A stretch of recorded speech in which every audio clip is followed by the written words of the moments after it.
السلام علیکم۔ مزید ویڈیوز کے لیے پختونخوا چینل کو سبسکرائب کیجیے گا۔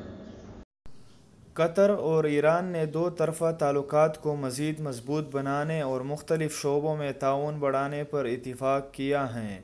غیر ملکی میڈیا کے مطابق قطر کے امیر شیخ تمیم بن حمد ال ثانی نے گزشتہ روز ایرانی صدر حسن روحانی سے ٹیلی فون پر گفتگو کی ہے۔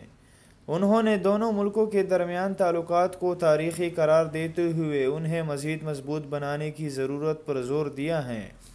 ایرانی صدر کی ویب سائٹ کے مطابق امیر قطر نے اپنی گفتگو میں کہا کہ ہم دو طرفہ تعلقات کو مضبوط بنانے کے لیے تیار ہیں۔ صدر حسن روحانی نے ان سے گفتگو کرتے ہوئے کہا کہ ایران اور قطر کے درمیان سیاسی اور اقتصادی شعبوں میں تعلقات کو بڑھانے کے کافی مواقع موجود ہیں۔ ہم دو طرفہ تعلقات کو فروغ دینے کے لیے ان مواقع کو اچھے طریقے سے بروئے کار لانا چاہیے۔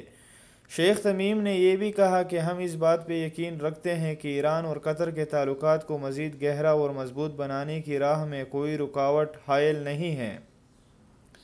واضح رہے کہ امیر قطر شیخ تمیم کے حالیہ متنازع بیانات کی وجہ سے ان کا خلیجی عرب ریاستوں کے ساتھ تنازع پیدا ہو گیا ہے۔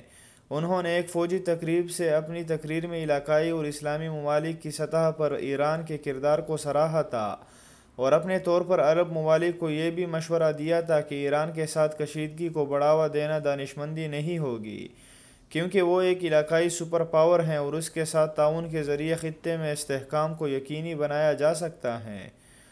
ان کے بقول قطر ہمسایہ ممالک میں استحکام کے لیے ایران کے ساتھ تعاون بڑھانے کا خواہاں ہے۔